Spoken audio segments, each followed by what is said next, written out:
OSRAM Opto Semiconductors is one of the innovation leaders in the optical semiconductor sector. This OSRAM subsidiary develops and manufactures high-power light-emitting diodes, better known as LEDs, and also infrared diodes, semiconductor lasers and detectors for a wide variety of applications. Its modern high-power LEDs are produced in a clean room, and that is quite a complex operation. The chip is the heart of an LED. It is built up from different semiconductor layers and also contains the PN junction in which the light is generated. This is the area of the semiconductor crystal in which the doping changes from negative N to positive P. Current flows when voltage is applied. Negatively charged electrons move in one direction, and positively charged holes move in the opposite direction.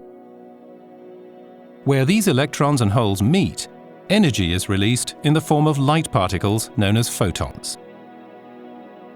Depending on which semiconductor materials are used during manufacture, the LED emits either infrared radiation or visible light in blue, green, red, yellow or orange. There are no semiconductor materials that emit white light. A certain trick is needed to produce white LEDs. This involves applying a converter layer to an LED that emits blue light. Some of the blue photons pass through this layer unhindered. The rest are converted into yellow photons with a lower energy level. The LED therefore emits blue and yellow photons simultaneously, and the human eye perceives this combination as white light.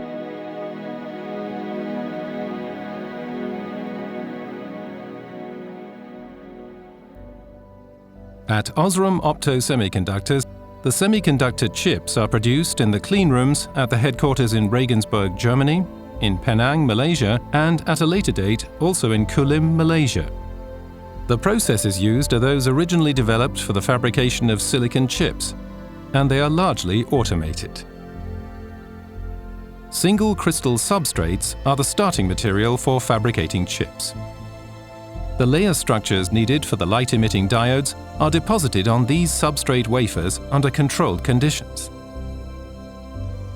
This takes place in an epitaxy reactor, where the substrates are heated and then gaseous substances are introduced into the reactor. They break up on the hot surface of the wafers, forming solid, negatively and positively doped gallium nitride layers, for example. The entire substrate is now covered with a thin metal layer. This takes place in a high-vacuum vapor deposition chamber, where an electron beam vaporizes metal. The metal atoms condense on the substrate with the PN junction. This creates a continuous, electrically conductive and highly reflective metal layer. The metallized wafers are now passed on to the photolithography process for structuring. As in a classic photographic lab, all the work done here is under yellow light, because the wafers go through light-sensitive processes.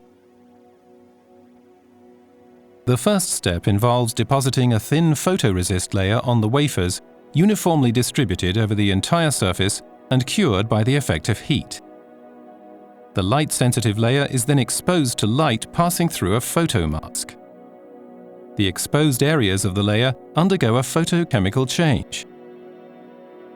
They are removed by a solvent, leaving the unexposed photoresist in place.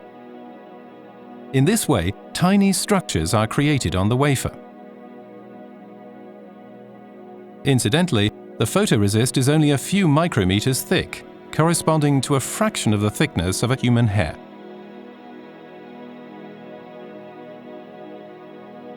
Parts of the metal layer are now revealed and can be etched away with acid. Finally, the remaining photoresist is removed. An essential process for a thin film chip is the rebonding of the thin semiconductor material to a new carrier substrate. The original mother substrate must be completely removed. an additional carrier wafer is fixed to the surface. Heat is applied to bond it eutectically, that is, effectively solder it, over the entire area.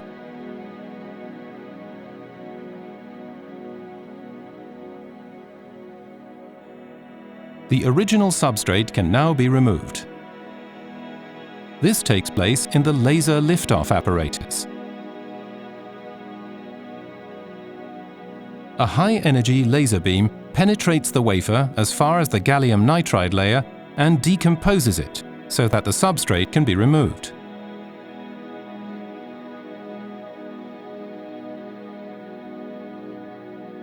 The structures then adhere only to the carrier wafer.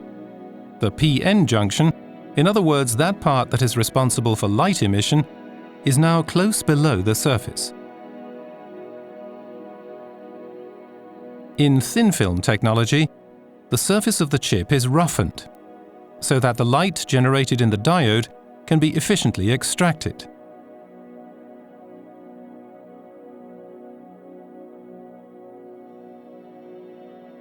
Surface roughening is achieved by wet chemical etching.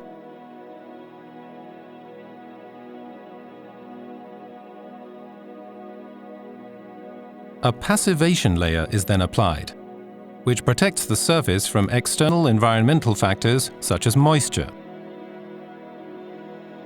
This is followed by further metallization with subsequent structuring, coating, exposure, development, and etching. There are now several tens of thousands of tiny chips on a wafer, but they are still joined together in a compound structure. A carrier film is then applied to the wafer. A laser beam is now used to separate the individual chips from one another.